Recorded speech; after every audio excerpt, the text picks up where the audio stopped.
وَلْتَكُنْ مِنْكُمْ أُمَّةٌ يَدْعُونَ إِلَى الْخَيْرِ وَيَأْمُرُونَ بِالْمَعْرُوفِ وَيَنْهَوْنَ عَنِ الْمُنْكَرِ وَأُولَئِكَ هُمُ الْمُفْلِحُونَ.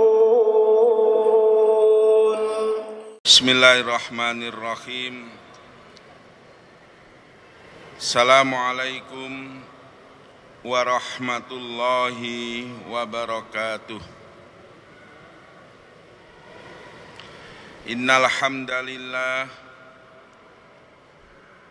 nahmaduhu wa nasta'inuhu wa nastaghfiruh wa na'udzu billahi min syururi anfusina wa min sayyiati a'malina. Man yahdihillahu fala mudhillalah wa man yudlil fala hadiyalah. Asyhadu an la ilaha illallah wahdahu la syarikalah wa asyhadu anna Muhammadan abduhu wa rasuluhu la nabiyya ba'dah. Wa sallallahu ala Muhammadin wa ala alihi wa ashabihi ajmain, amma ba'd.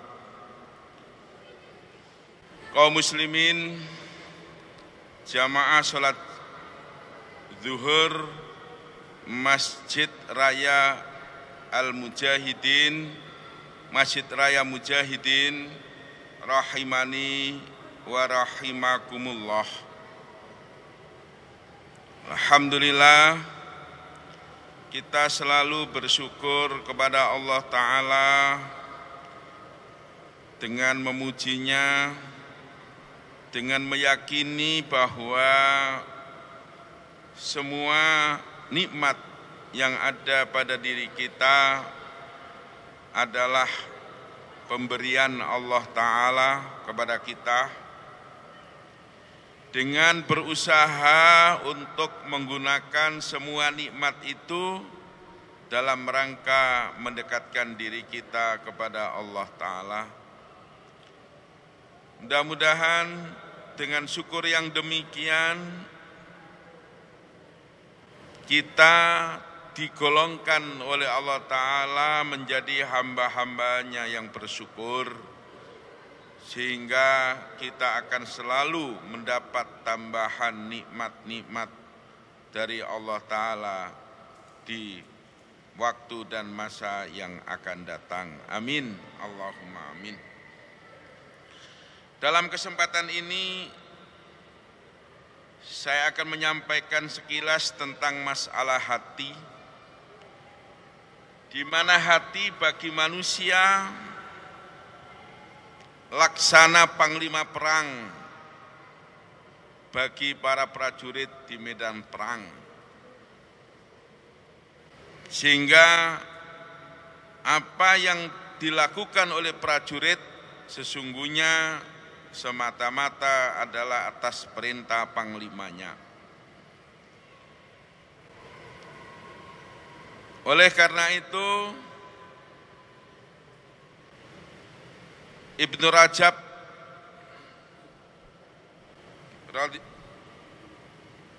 rahimahullah mengatakan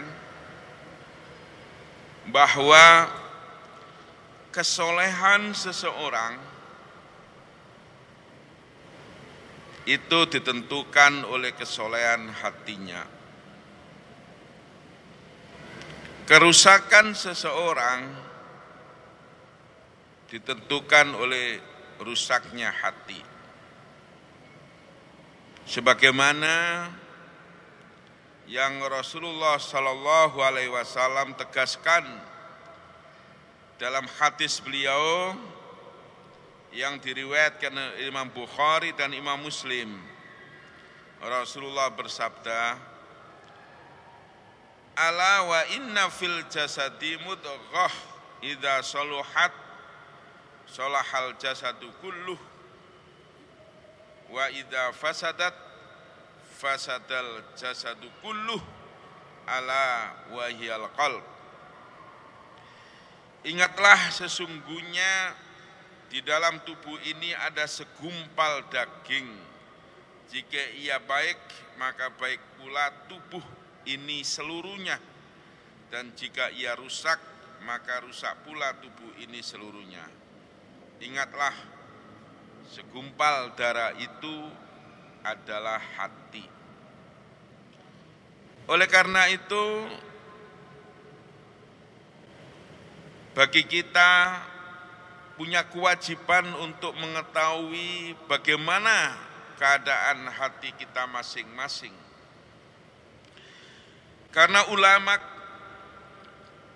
telah membagi hati itu dalam 3 kategori.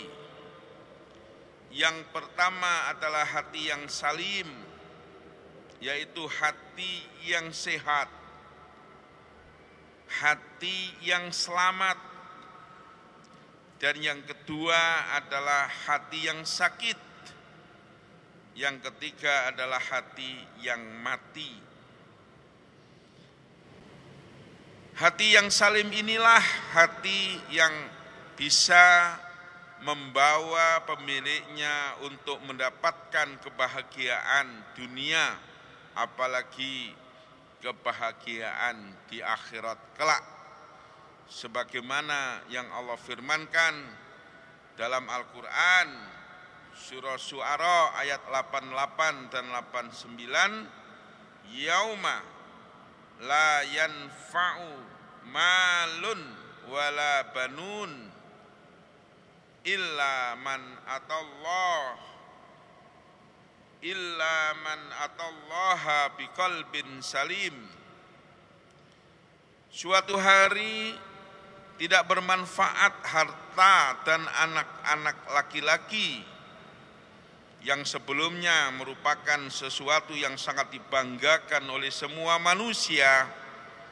Pada saat itu yang menjadi kebanggaan itu, yang dibanggakan itu, yang disenangi itu tidak bermanfaat, yaitu pada hari kiamat, pada hari akhir nanti. Illa man atallaha biqalbin salim, kecuali orang-orang yang menghadap Allah Ta'ala dengan hati yang salim, hati yang selamat. Selamat dari apa? Selamat dari 2 fitnah yang besar, yaitu fitnah syahwat dan fitnah syubhat. Hati yang mampu menyelamatkan pemiliknya dari fitnah syahwat. Karena berapa banyak seseorang itu mengalami terjerumus ke dalam kehinaan, terjerumus ke dalam kemaksiatan, lantaran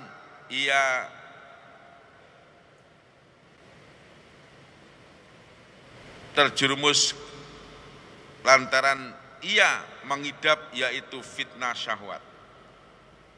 Baik syahwat terhadap harta benda,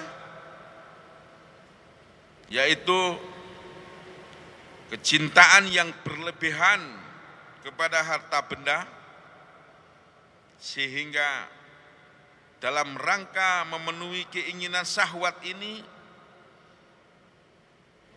seseorang tidak peduli bagaimana cara mendapatkan harta ini. Termasuk juga syahwat kepada kekuasaan, termasuk juga syahwat kepada wanita, fitnah syahwat berkaitan dengan wanita. Nah, hati yang salim, bagi orang yang memiliki hati yang salim, pemiliknya akan mampu menyelamatkan dari fitnah syahwat. Begitu juga fitnah syubhat, yaitu fitnah kebodohan. Yang kedua adalah hati yang sakit. Hati yang sakit menurut ulama adalah hati di mana pengaruhnya kepada pemiliknya tidak selamanya dia bisa melakukan kebenaran. Tergantung daya tarik mana yang lebih kuat. Kalau daya tariknya yang lebih kuat itu adalah kebenaran, maka orang yang mempunyai hati yang sakit, dia akan melakukan kebaikan-kebaikan. Tetapi di saat daya tariknya itu lebih kuat kepada kejelekan atau kemaksiatan, maka pada saat itu si pemilik hati yang sakit ini akan dengan mudahnya melakukan kemaksiatan-kemaksiatan. Dengan kata lain, orang yang punya hati yang sakit, pada saat tertentu dia melakukan kebaikan, dan pada saat tertentu dia juga melakukan kejelekan, tergantung pengaruh yang kuat yang mana yang bisa mempengaruhi dirinya. Itulah ciri daripada hati yang sakit. Kemudian hati yang mati adalah hati yang sama sekali tidak mampu menerima kebenaran, walaupun kebenaran itu sangat mudah dipahami olehnya. Kenapa demikian? Karena memang hatinya sudah tertutup.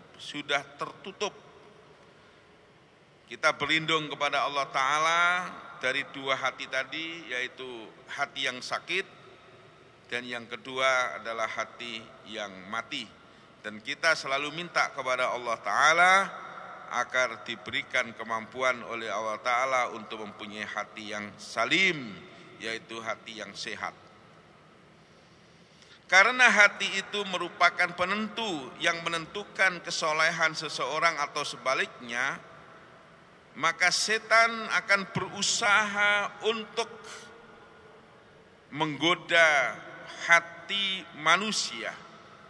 Bahkan boleh dikatakan dalam menjerumuskan manusia, prioritas utama bagi setan adalah merebut hatinya.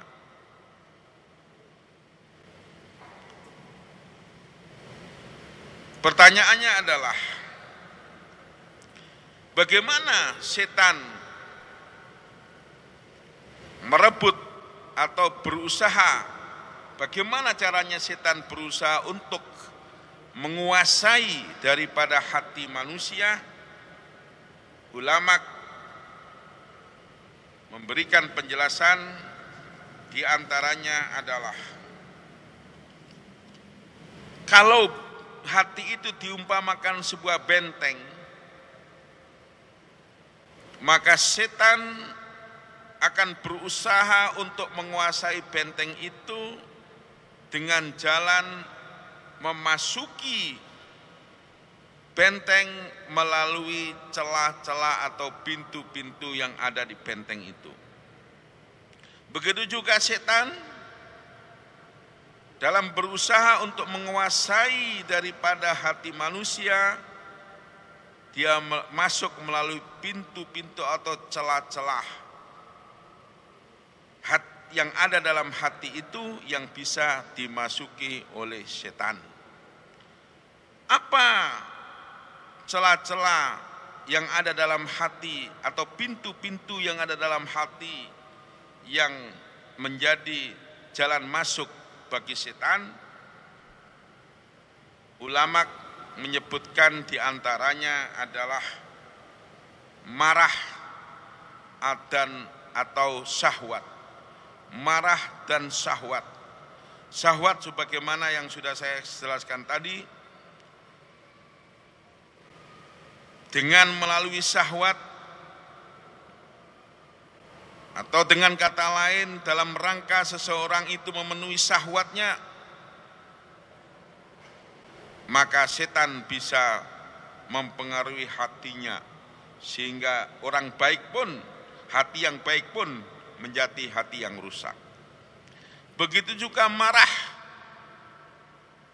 Melalui pintu marah, setan bisa menguasai hati manusia Sehingga seringkali ketika manusia itu dalam keadaan marah, maka dia berbuat, dia mengatakan sesuatu, dia berbuat sesuatu seringkali ke arah yang tidak baik, bahkan atau dengan kata lain tidak terkontrol. Kenapa? Karena saat itu hatinya telah dikuasai oleh setan. Karena marah itu sesungguhnya adalah bara api yang dilemparkan oleh setan untuk membakar hati seseorang. Sebagaimana ulama katakan, innal ghadab jamratun yulqiha asyaiton. Sesungguhnya marah itu adalah bara api yang dilemparkan oleh setan ke dalam hati manusia agar hati manusia terbakar dengan bara api itu. Oleh karena itu, kita harus berusaha untuk memadamkan kemarahan, memadamkan bara api itu supaya tidak bisa membakar hati kita. Dengan gimana caranya? Ada 3 hal. Yang pertama adalah dengan ta'awud, dengan mengucapkan a'udzubillahi minasyaitonirrajim. Yang kedua adalah dengan merubah posisi dari yang tinggi ke rendah, dari yang rendah ke baring. Dari berdiri ketika marah menuju kepada duduk. Kalau ketika marah dalam keadaan duduk, maka untuk meredamnya harus merubah menjadi baring atau tidur.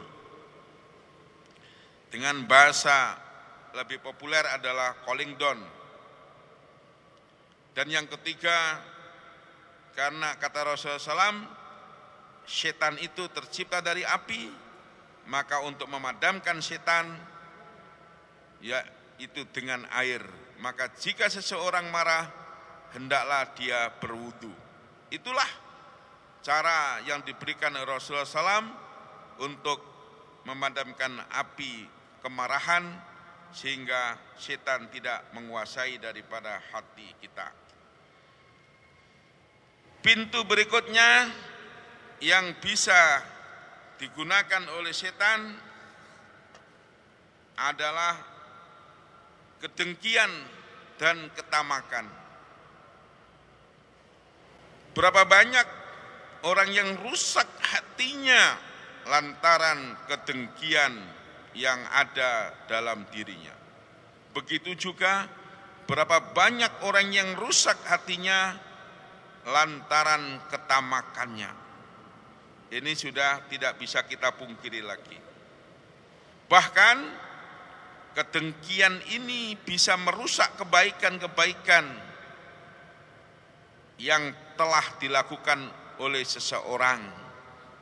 Sebagaimana yang Rasulullah SAW sabdakan, innal hasada ya'kulul hasanat kama ta'kulun narul khatabah. Sesungguhnya kedengkian itu bisa memakan, bisa menghapus, bisa menghilangkan kebaikan sebagaimana api membakar kayu bakar. Kita berlindung kepada Allah Ta'ala dari sifat dengki yang berlebihan. Sesungguhnya dengki itu seharusnya tidak ada tempatnya bagi orang yang beriman.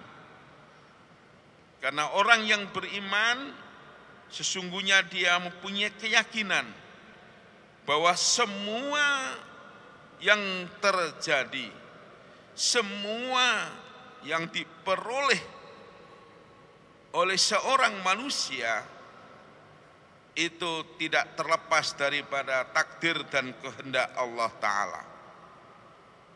Maka sebenarnya kalau orang benar-benar meyakini hal ini, sulit rasanya baginya untuk mempunyai sifat dengki. Oleh karena itu, manakala muncul sifat dengki dalam diri kita, mari kita kembalikan kepada keyakinan kita. Kenapa kita harus dengki kepada saudara kita? Padahal mereka mendapatkan keuntungan, mendapatkan kebaikan, mendapatkan nikmat. Semuanya itu adalah atas takdir dan kehendak Allah Ta'ala.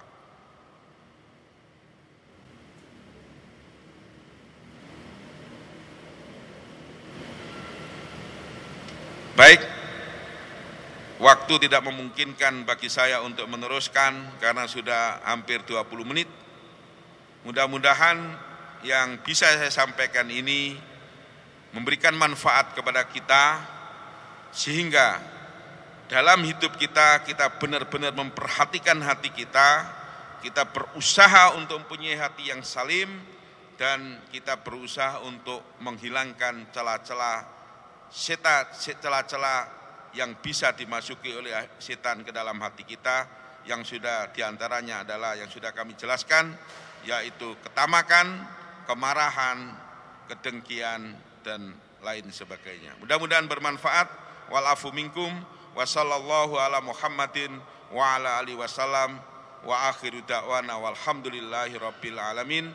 Assalamualaikum warahmatullahi wabarakatuh.